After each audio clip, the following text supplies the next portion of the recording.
வாடா நண்பனே வேளாண்மை அன்பனே பட்டணம் தாண்டியே போகலாமா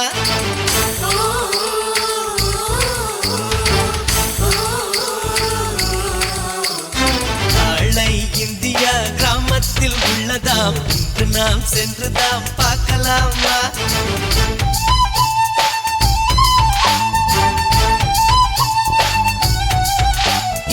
ஏரோட்டம் இங்கே இல்லாமல் பளபள பட்டண சாலையில் காரு ஓட்டுமா இங்கே செத்தோட கூத்து ஆடாமல் பளபள 5 ஸ்டார் ஹோட்டலில் பந்தி நடக்குமா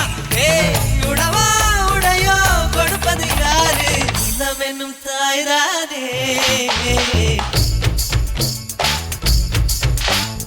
வாடா நண்பனே வேளாண்மை அன்பனே பட்டணம் தாண்டியே போகலாமா